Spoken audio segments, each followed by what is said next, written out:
Coming up, biggest roster battles, our Cardinals joint practice preview, plus a Vikings trade scenario for Kwesi before week 1. It's all coming up next on the Minnesota Football Party. Locked On Sports Minnesota podcast. It's endless Minnesota Vikings talk with the diverse voices of your local experts. It's time for the Minnesota Football Party. Back in the lab, another edition, Football Party, Locked On Sports Minnesota Network. This is your daily breakdown, everything Minnesota Vikings. That's Sam Ekstrom. He's on Twitter, at Sam Ekstrom, co-host of the Ron Johnson Show every Monday, Tuesday, Wednesday. Sam, let me open with this. Did you watch episode 2 of Hard Knocks yet this week? So today's Tuesday. I watched last week's episode, right? That's what you're saying? Yeah, last episode week's 2. Yeah, episode 3 comes out tonight. Yep, we're recording this on Tuesday morning. Episode 3 comes out tonight. So you saw the part near the end where the offensive line are in the film room, but on Sundays, instead of watching game film, they watch what they call Cinematic Sunday. Do you remember that part? So if you haven't seen it, Cinematic Sunday, they review some old classic movies for these young kids. Try to expose these young guys to movies they probably missed growing up. I saw that last night. I thought to myself, wow, I think we need to start doing that for you on Friday roundtables with Ron and Reggie. In fact, you better hope Ron doesn't catch wind of that. Maybe you guys have already brought it up on the Ron Johnson Show. He will 100% make that a bit moving forward, because there's nothing Ron Johnson loves more than pointing out the fact you haven't seen any and every movie he likes to randomly bring up on the spot from, 1995 and act like, Sam, you're weird for not knowing this movie that I just randomly brought up. So keep that under wraps for Ron anyways, but we'll see if that gets brought up moving forward. I'd like to have a movie off with Ron. I'd like to that would be great. Go I think we need that. Movie for movie and see, like, okay, I haven't seen the 90s cult comedies. No, I haven't. But if we go like prestige movies of the last 15 years, I would like to actually have a movie off with Ron. So Mr. Johnson, I challenge you. Woo!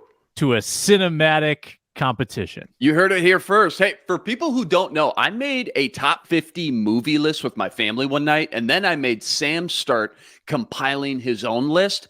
We lost the list. We don't like to bring it up. Still some harsh wounds that haven't healed yet. But do you remember what your top 2 or 3 was? The Prestige is my favorite movie of all time. Number 1 with a bullet for the you. Christopher Nolan magician classic from, I think, 2006. Miracle is my favorite sports movie of all time. So that probably has to fit in the top 5 there somewhere. After that, I mean, it is so hard to like sift through number 2, number 3, number 4. It's so much harder than you think. Once you actually sit down, you start narrowing it down, because there's such a huge spectrum of movies and it gets so tough. Highly recommended, though. It was one of my favorite things that I ever did with my family. I got my list pulled up. Number 1 for me, Shutter Island, Leonardo DiCaprio, Martin Scorsese, Cloud Atlas 2, Boyhood 3, The Prestige 4, so it's in my top 5 as well. Christopher Nolan, one of my favorites.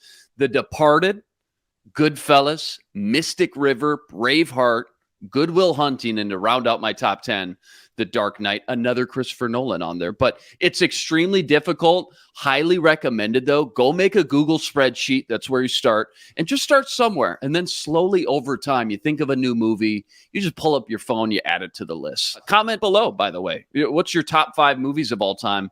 Would love to compare and contrast our lists with yours. All right, coming up here, Sam, we got to talk about the biggest roster battles with cut down day. That's right around the corner. Later, we'll get into the Vikes Cardinals joint practices, what we're looking for. But first, quick reminder, don't forget, this episode is brought to you by FanDuel Sportsbook, official sportsbook partner of Locked On. Make every moment more. Visit FanDuel.com/LockedOn today to get started. All right, Sam, let me just preface this first segment with this. I mean, yesterday on the show, on the Football Party with Arif and Luke, we talked at length about these roster battles and the bubble guys and who we'd keep, who we'd cut. If you haven't already, go back and check that episode out, because we did do a major deep dive into this final 53-man projections yesterday. But in case you missed it, I guess let's just keep the conversation going here, because I think there's still a lot to unpack as far as just how dramatic and how tight race some of these final 3, 4, 5 spots are going to end up being. Let me just go through these positions super quick, because I think for me, the big takeaway from yesterday was cornerback, wide receiver, and defensive line were probably the 3 biggest hot topics for me. The majority of everything else, though, feels somewhat set in stone, doesn't it? Like quarterbacks, they're keeping 3. Running backs, they're keeping 5 with CJ Ham. Offensive line, they kept 10 last year. I think they only keep 9 this year. They cut Oli Udoh. They got to save a spot somewhere on this roster. Tight end, probably the 4th biggest wild card on the roster. But again, we talked about this yesterday. The fact that KOC is leaning into this 2 tight end set more makes you think they'll probably keep 4 with Nick Muse, especially considering just the preseason he's having. Linebacker, we agreed they'll keep 4. Jordan Hicks, Brian Asamoah, Ivan Pace, Troy Dye.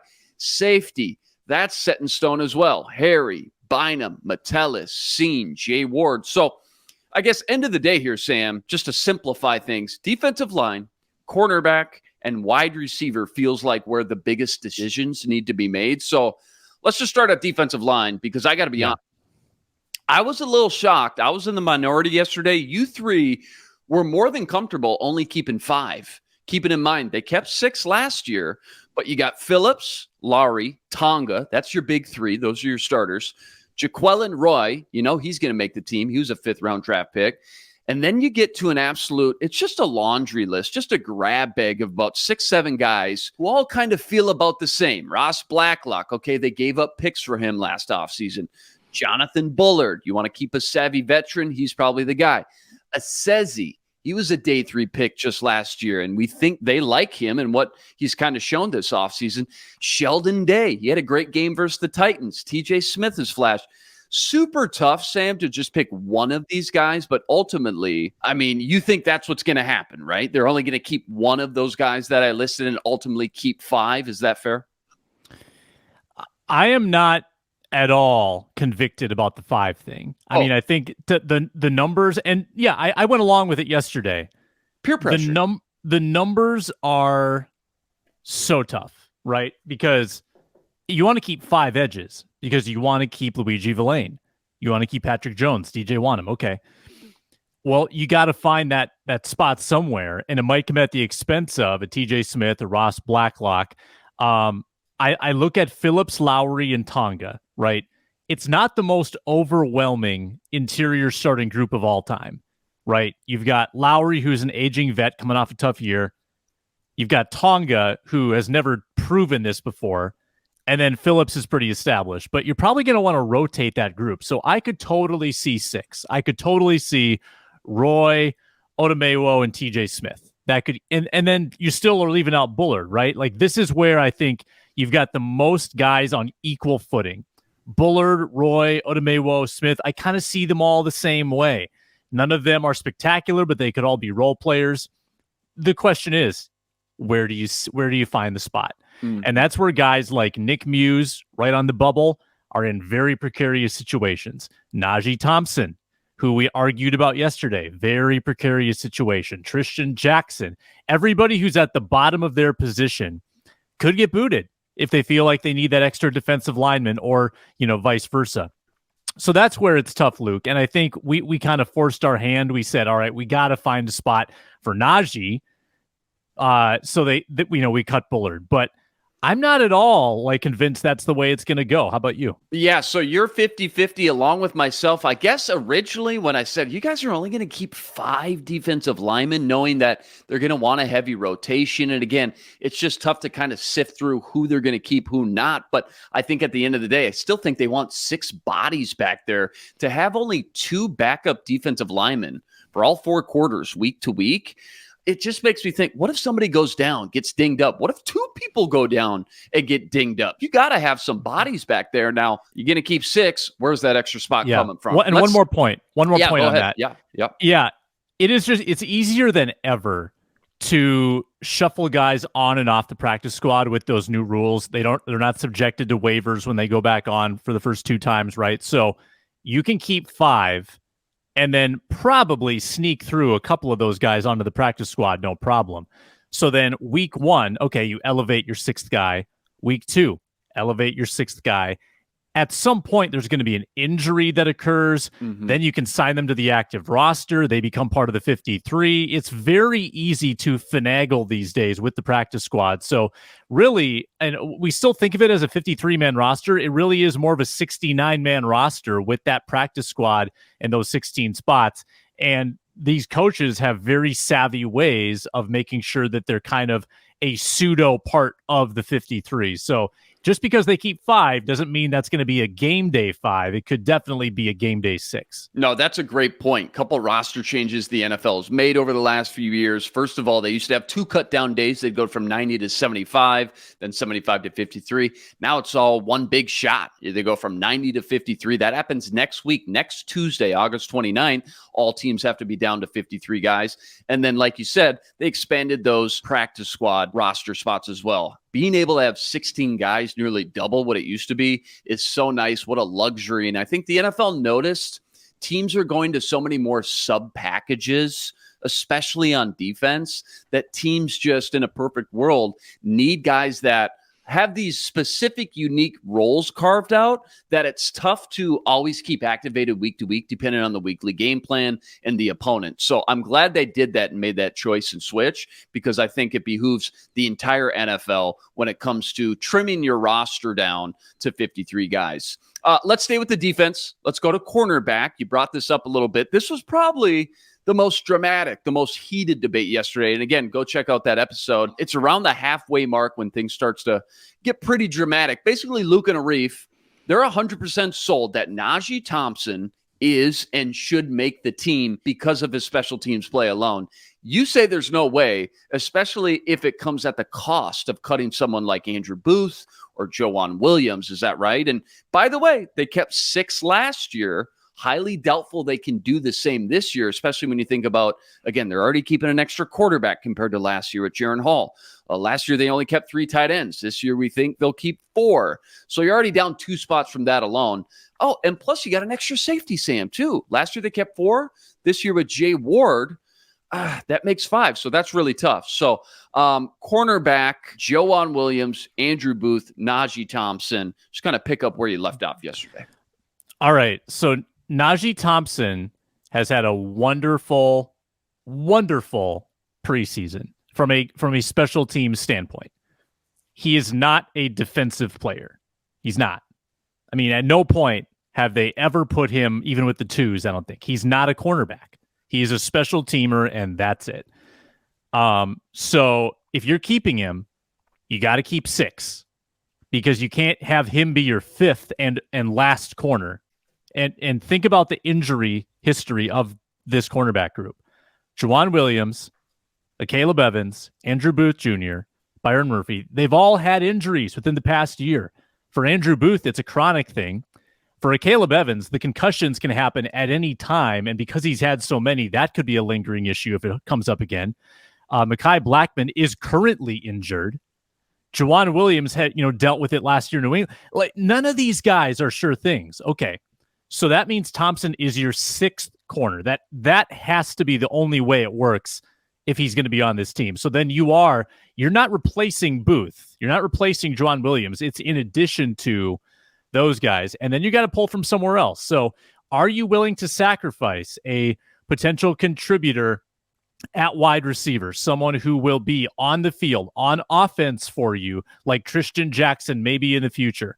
Are you willing to sacrifice someone who could be rushing the passer for Najee Thompson? Special teams is important. It is not as important as offense. It is not as important as defense. You can have a great special teams unit without having a special teams ace, right? Like, a lot of teams don't have that, and they still have very successful units because it is a unit-based thing.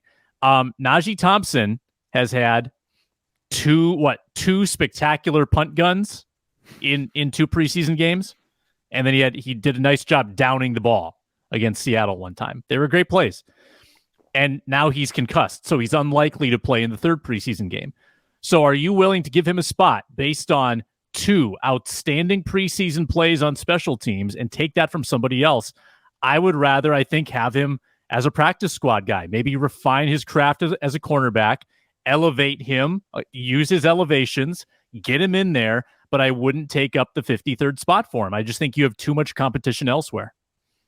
I completely agree. Here's what it all boils down to. Just to echo what you said, Luke's and Arif's whole case was the fact that special teams is too important to let a guy like Najee go, which I agree. Just like you mentioned, it is very important. Special teams can win or lose you 2-3 games alone every year. Difference between 10-7 and 8-9. I get it. And a cornerback 5, like they said, isn't playing that much except on special teams. Okay, that's fair. But I don't think they put enough value and stock into the thought of what happens when a guy or two gets banged up in the middle of the season, just like you said. Now I need that same cornerback 5. That guy's starting, Sam, in the slot or maybe the boundary cornerback for 3-4 weeks at a time. Who knows? And when that happens, do you want Joanne Williams, who's actually played cornerback for 4 years in the league under Bill Belichick, or do you want a rookie from Georgia Southern who doesn't have that much experience yet in the NFL? That's my point, right? Like, yes, on paper, cornerback 5 means more to special teams than they do to the actual cornerback position.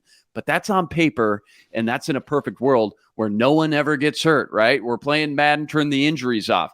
Knowing this pass-happy league, and I say this all the time, when teams spread you out 4 or 5 wide, on top of the fact that guys will get hurt and go down, I want my backup cornerbacks to be able to slide right in, at a minimum, be competent and not a huge liability every play. Otherwise, dude, it's too easy. Teams are just going to pick on that guy.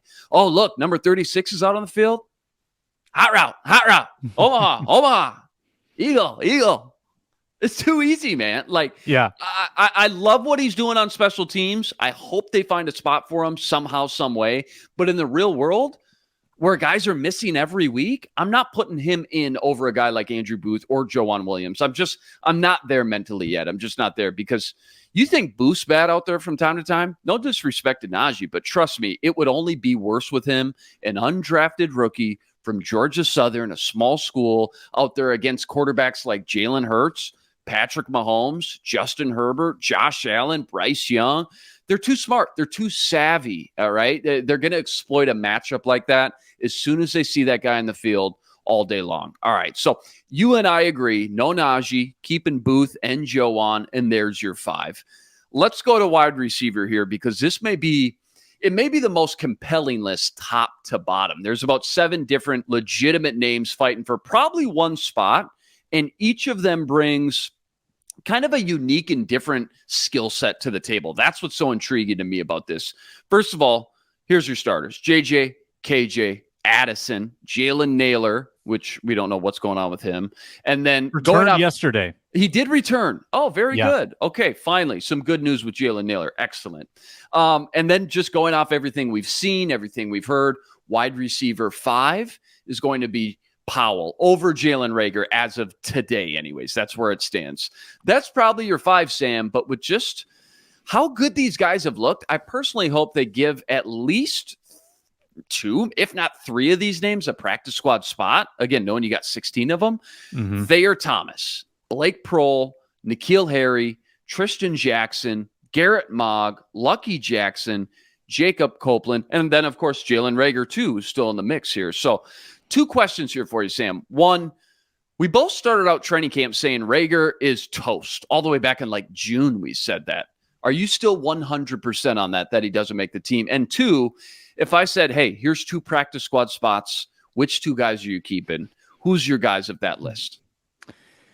I think that Jalen Reagor has had a better camp than he's gotten credit for, and than a lot of people have expected. But I still think Brandon Powell has been better. They've used him a lot more creatively, and he seems to be their choice to be the punt returner. I think he's won that job. Jalen Reagor will probably hit free agency and get picked up by somebody. I think he'll find another team. Practice squad, if you're not putting Tristan on your roster, Tristan Jackson is your number 1 practice squad choice. Number 2, with a bullet, I think, is Thayer Thomas. Thayer Thomas has been consistent. He gets open, creates separation, not necessarily with burning speed, just with route running savvy. I think he's kind of a technician. Then it would be probably Blake Prohl after that. In a tie with Lucky Jackson, I think. Those 2 would vie for a potential 3rd practice squad spot. Tristan Jackson making the roster, though, has to be, at this point, a 50-50 proposition. I don't know what his special teams prowess is quite as well. That could be what holds him back. But I think he's done enough as a receiver to be thought of very highly in that regard. And again, Osborne may be gone next year. Powell probably gone after this year. You do need to have some guys in the wings to step in and be your depth for next year. And Tristan Jackson would be an outstanding choice. He's been really good. Yeah, if Rager was just picked up off the streets for nothing last year, I'd say, okay, he's toast 100%. But the fact that they gave up multiple picks for him makes me think they're still trying and going to do everything they can to get him on the team and be a part of the long-term plan. And I'm not saying that's right from a roster management standpoint. You should be keeping the best 53 guys. If you don't think he's in that group, then you shouldn't keep a guy just because you gave up draft picks for him. You got to cut bait, call a loss. But that's just the sense I'm getting. And where, I was once 100% certain he'd be gone. Now I'm down to only 70%.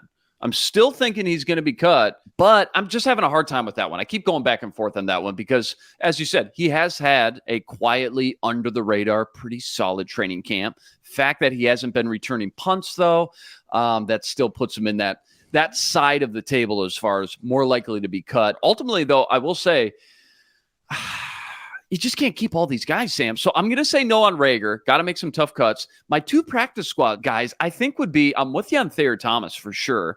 Tristan, man, I keep going back and forth on. I'm actually going to say, just to be different, I'm going to say N'Keal Harry, actually. Because not only do I think if I keep Thayer Thomas and N'Keal Harry, not only do I think both of them are worthy from what I've seen thus far in camp, preseason game, they've showed enough promise. But I think they complement each other so perfectly. Harry, you got the big boundary alpha above the rim, go up and get it kind of receiver. Thayer, as you mentioned, that quick, shifty, clean route runner I can put on the inside. I think it's a perfect mix, a great balance. Makes me feel good about pulling either one up pending, the week-to-week matchups, which type of flavor I want to use in my weekly game plan, pending on the opponent that week. That's why I like those two specifically. Things are going to get tough, man. Final thoughts when you think about just how tough, how heated this final 53-man cutdown day is going to be after going through each position like we did today. Yeah, I know that we've thought through every scenario and we will still find a way to be surprised when the day comes. There will be some surprises. And, Andrew Kramer, Star Tribune, he put out there that Jaren Hall would get cut in his projection. And I don't think that's a possibility right now, but you have to at least be open to that scenario that Jaren Hall is not on this roster, which a 5th-round pick, a rookie quarterback, your Cousins is expiring after this year. I think that Jaren Hall needs to be on this team, but that would be a way to save a roster spot. There could also be some other surprise cuts, Dwayne McBride, perhaps, Jay Ward, who I think two guys that we've assumed are locks.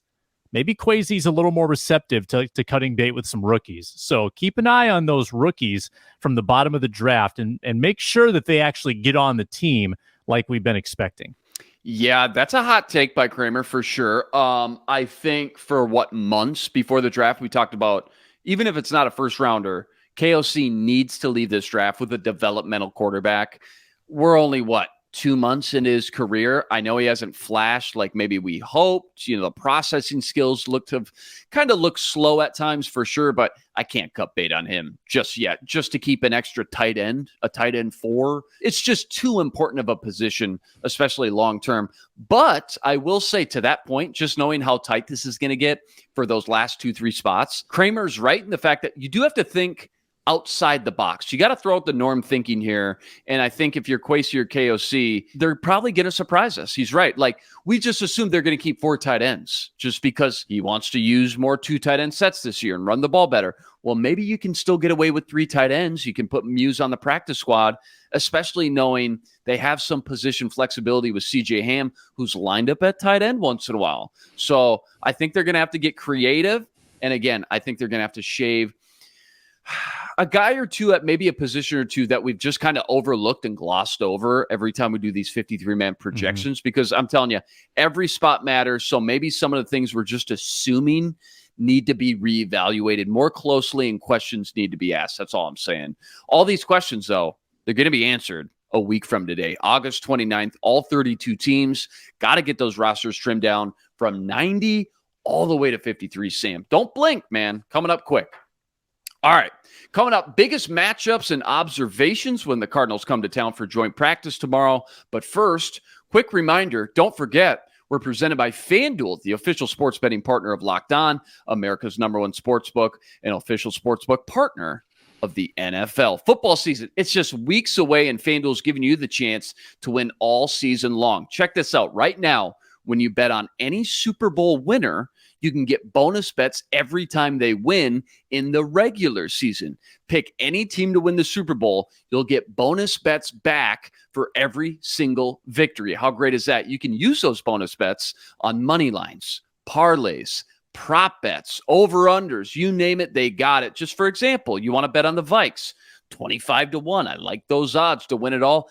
Every time they win in the regular season, you're getting bonus bets back into your account the very next day. Maybe you think the Chiefs are going to win 13 games again. That's 13 bonus bets back throughout the regular season for free. Just download the easy-to-use FanDuel app and get your winnings instantly. Go check it out today, FanDuel.com/lockedon, and start earning bonus bets back with this limited time promotion on America's #1 sportsbook.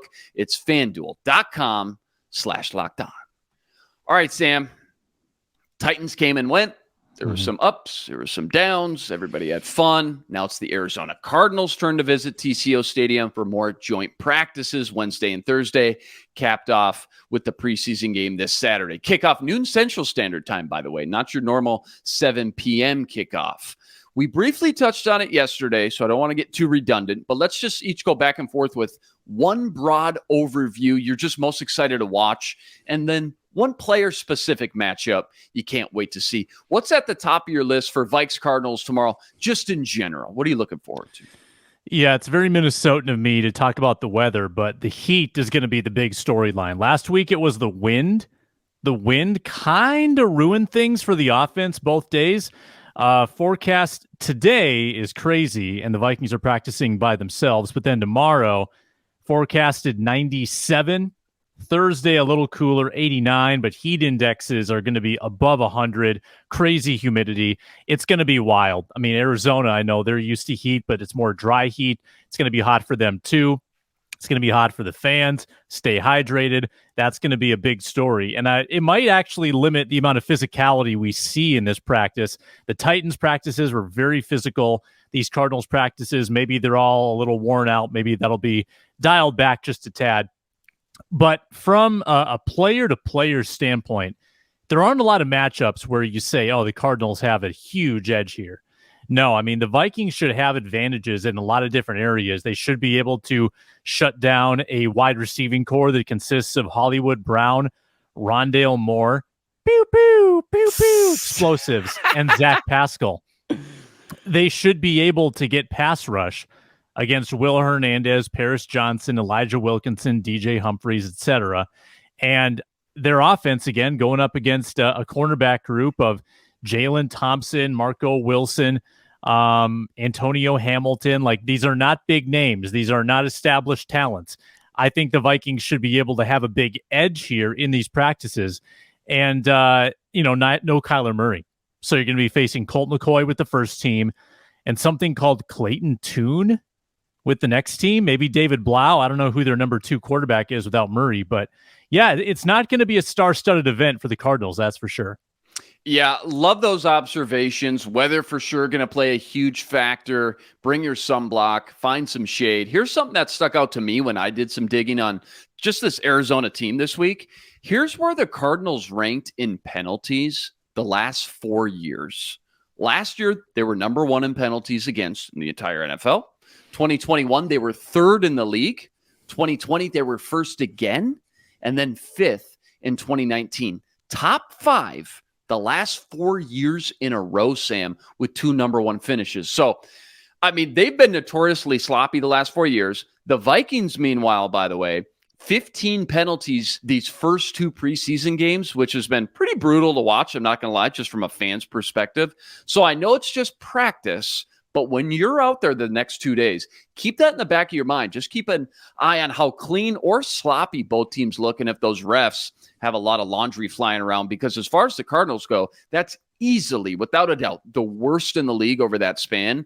And I get it. I know that was all under Cliff Kingsbury, a different coach. But after seeing those stats, I guess now I'm just more curious than anything to see what the shift looks like now with Jonathan Gannon and just how different they look. What's the vibe? What's the new tone and attitude of this new Arizona Cardinals team led by a new head coach? Because sometimes a lot of that does fall on the head coach. The Vikings under Mike Zimmer in 2021 ranked 8th in most penalties. Then KOC shows up last year. They ranked 8th in fewest penalties. So huge difference there. It can definitely happen. Sometimes that's all is needed is just a little culture change, a little shift at the top, starts with the coaching. And with the Vikes, I'm just looking to see if they can start cleaning a lot of these mistakes up, because 15 penalties, Sam, in 2 games. I know it's a lot of backups, but that is not KOC's MO. We know that. So I want to see, again, 2 really clean days of practice, because Sam, we got about 17 more days to tighten the screws and figure it all out before those problems start to get much, much more magnified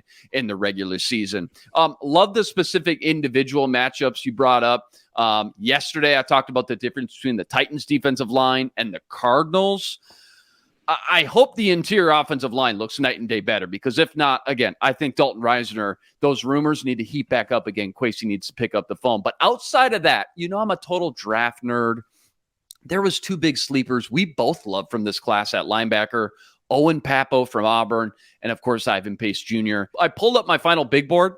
I had Pappoe ranked as my 90th ranked player, Ivan Pace as my 96th.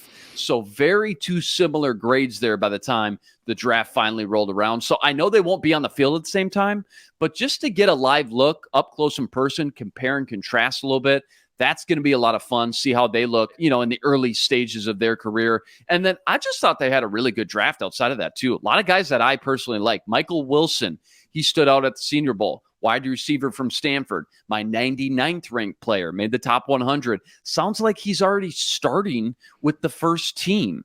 So seeing him matched up against, Caleb Evans and Byron Murphy, I'm looking forward to that. BJ Ojulari, the edge from LSU, undersized, a little bit smaller, more of a tweener, but a motor that doesn't quit. He was the captain at LSU. That speaks volumes. Teammates with Jay Ward.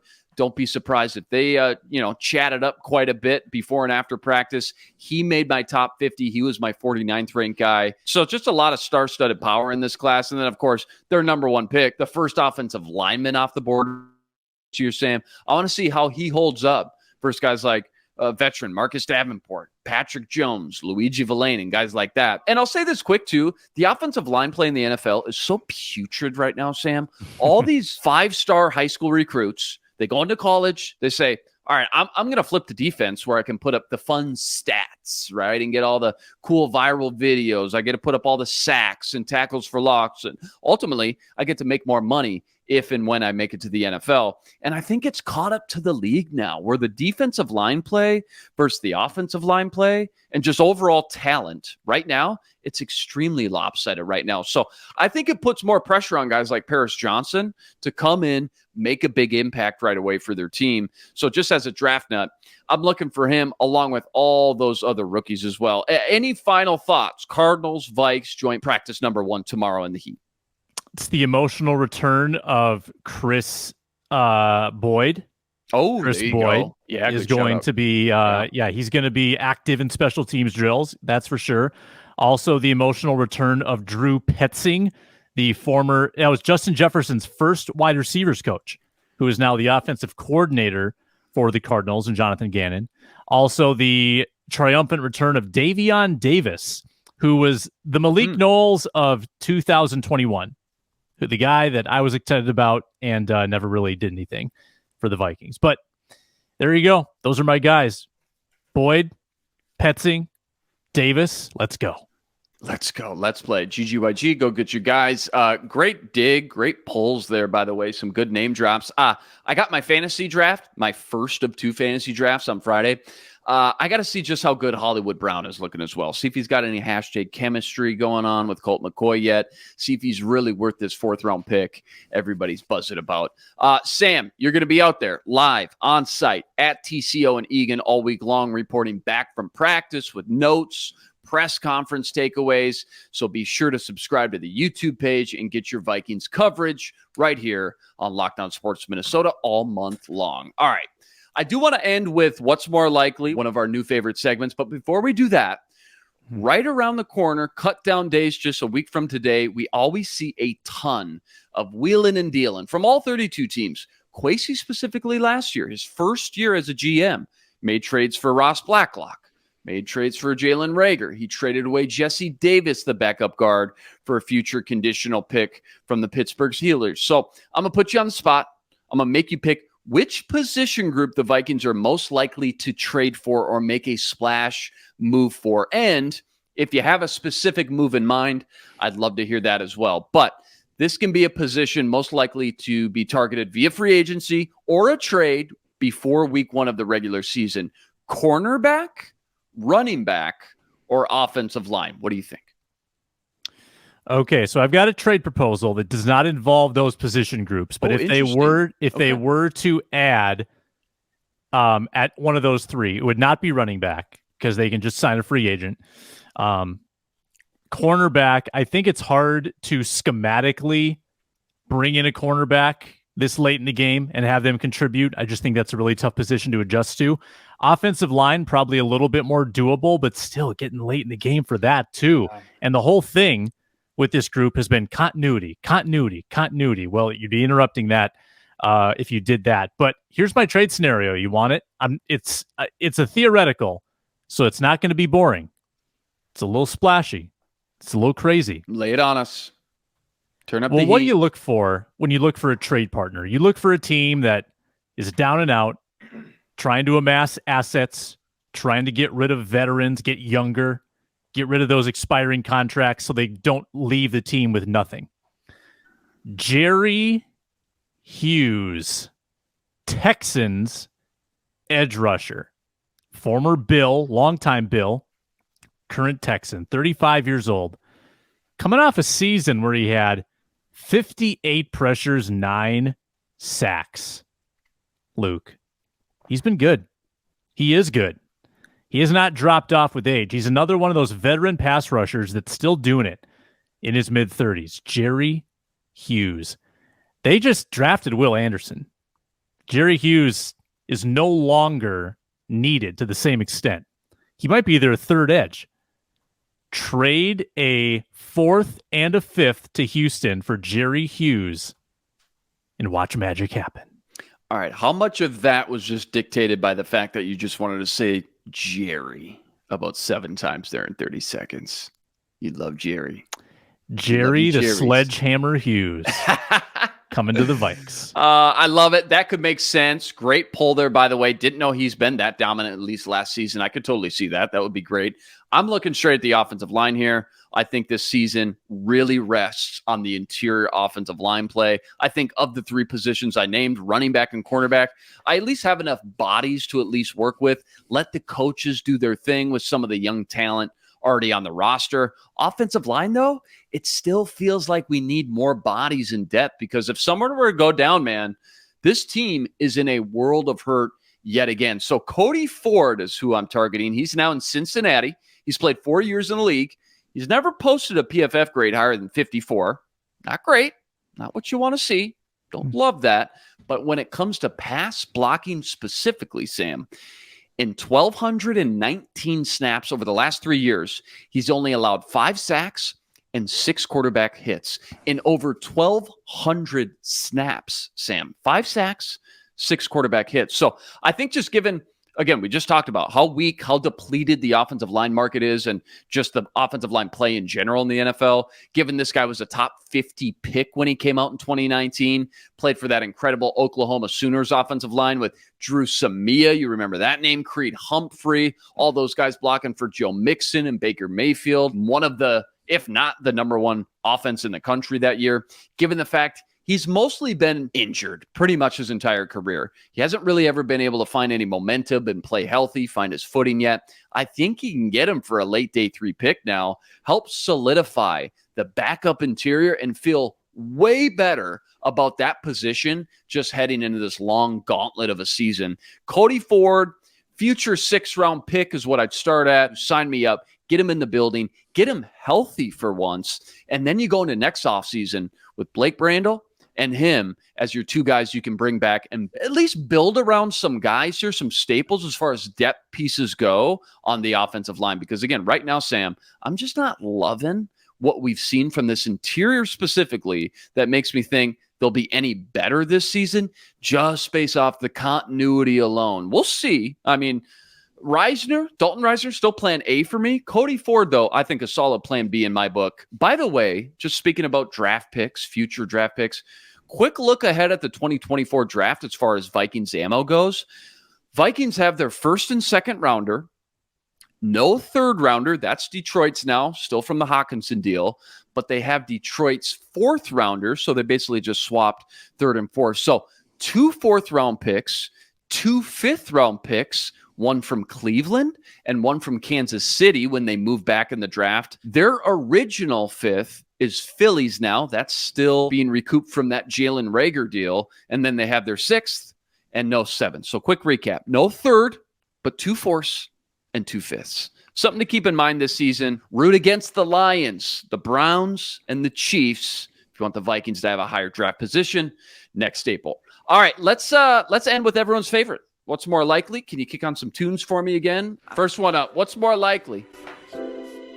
Which young player is most likely to keep their starting job for the entire 2023 season? A Caleb Evans, Brian Asamoah, or Ed Ingram? What's more likely? So Evans, I worry about injuries. Ingram, I worry about performance. Asamoah, you worry about Ivan Pace? Yeah, we're thrown off the scent right now because, and it sounds like we're going a little Asamoah action from Asamoah. I don't think he's actually losing his job. I think that he's the starter. I think he's just been hurt. So he's going to be the starter. Honestly, think about who got replaced last year. It's Hicks. Hicks was the guy who lost his rep count. Yeah, Pace is coming in for anyone. It's Hicks. I would think so. Absolutely. Practicing the green dot, that makes sense to me. So I think BA Brian Asamoah. I think that he's going to be locked in.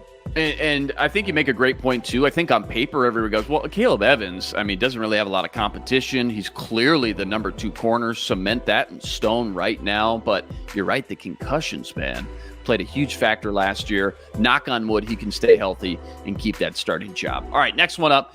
Which 2022 draft class player is most likely to become a full-time starter by 2025?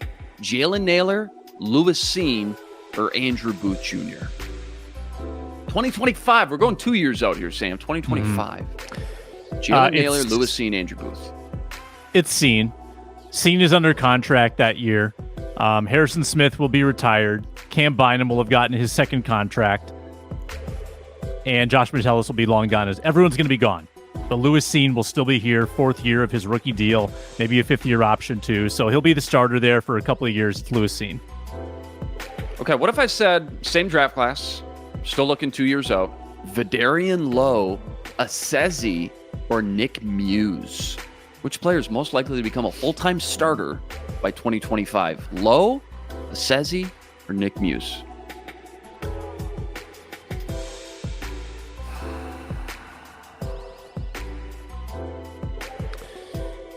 It's not Asezi.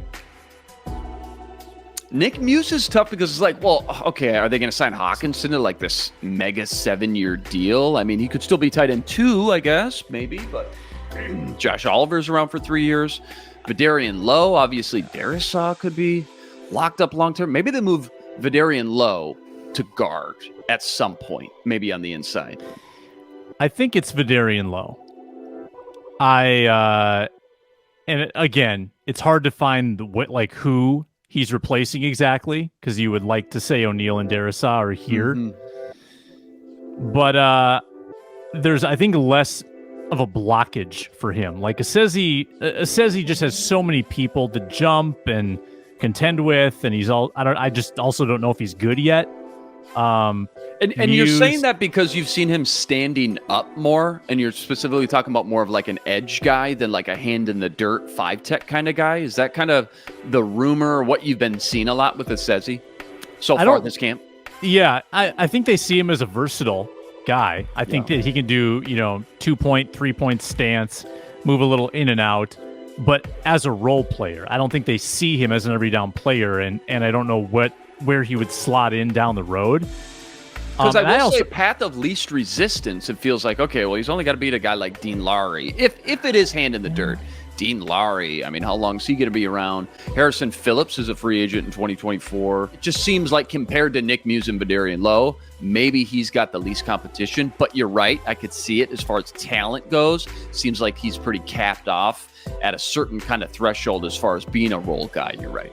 Well, and I just don't know if any of these guys make the team, right? Like, I think Vidarian Lowe probably most likely, so maybe that's what's influencing me here. But I like your rationale on Assezi too. There's so much room for promotions for these young guys because no one is on the roster in 2 years. No one is signed long term.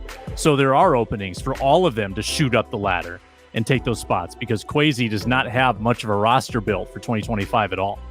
Let's go to a fun one here. Light, easy. What's more likely to be the higher total in joint practices?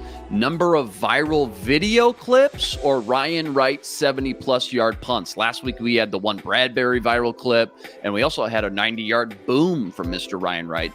What's going to be the higher total in joint practices? Let's go viral videos. I don't know if Ryan Wright will have the extreme wind conditions he had last week.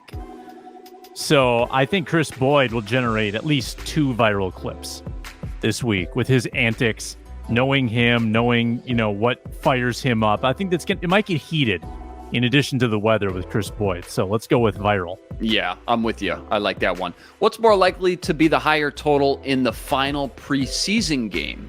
Quarterback scrambles by the Vikings or total tight end catches? 7 total catches by tight ends last week. Only 2 scrambles by Hall, 1 by Mullins for 3. What's going to be the higher total this week? Jaron Hall's going to play a lot more. Even if he goes to 4 or 5 scrambles, though, I still think the tight end total wins out. Ben Sims, Colin Thompson, Nick Muse. Yeah, tight ends. Yeah, my gut goes, well, it's got to be scrambles, right? I mean, like you said, Jaron Hall in there, Nick Mullins throws in 1 or 2. Tight ends can't duplicate what they did last week, but clearly there's just so much talent and competition with this tight end 4, 5, and 6, and I think KOC really wants to get a good long look at those guys before final cutdown day. All right, last one. What's more likely? Jordan Addison leads all rookies in receiving yards, or any other rookie from the Vikings class turns into a full-time starter by season's end? That would be Mekhi Blackmon, Jaquelin Roy, Jay Ward, Jaron Hall, Dwayne McBride, or Ivan Pace Jr., the undrafted. Jordan Addison leads all rookies in receiving yards, or one of those other rookies ends up being a starter by season's end. Yeah, I'm going back and forth on this one. Jordan Addison's frame still worries me. And he's already dealt with a concussion and a separate injury. Yeah, not all great. This offseason. Not great. It's just, I think it's going to be hard to rely on him for 17 games. And for that reason, this is why KJ Osborne is going to be your number 2, is because Addison hasn't been on the field enough.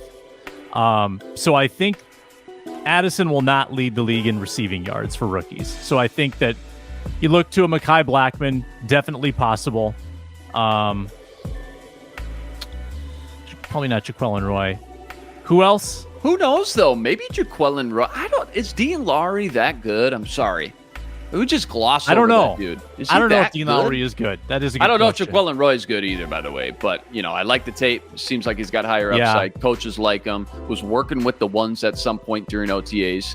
Maybe. Dwayne McBride, only takes an Alexander Madison. Ty Chandler feels like a great number 2 running back. A great one. A third down guy, change of pace guy. I don't know if he's a bell cow. I don't know if he's a guy that you give it 22 times in between the tackles a game. If you're trying to wear down a defense, especially in the second half, Madison goes down. Dwayne McBride certainly feels like that type of runner and the body frame. So he's a possibility as well. And then, of course, we've already talked about Ivan Pace. I don't know, week 6, week 8, week 10. Pace take could be your that pick. guy.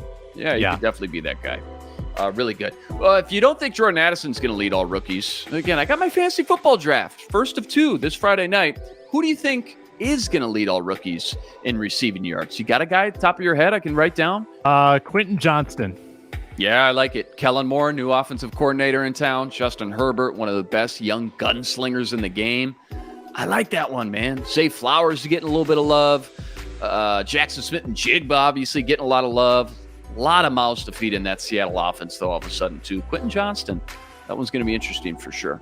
All right, man, that was fun. Great stuff per usual. I know you got to roll to practice. Can't wait to pick your brain on tomorrow's episode, by the way, about these joint practices coming up as well. And again, we'll have all the training camp and preseason coverage all month long up on the Locked On Sports Minnesota channel and right here every day on the Minnesota Football Party. That's a wrap today. Remember, like, rate, review, and subscribe to the YouTube channel. Join us every day for another episode of the Football Party. This is your one-stop shop of everything Minnesota Vikings. That's Sam Ekstrom on Twitter, at Sam Ekstrom. Check him out every Monday, Tuesday, Wednesday. Co-host of The Ron Johnson Show. Thanks for tuning into the Football Party, part of the Locked On Sports Minnesota Network. We're back tomorrow with the mailbag edition with Carol Evans' very own Reggie Wilson. But until then, I'm Luke Inman on Twitter, at Luke_Spinman. Signing out.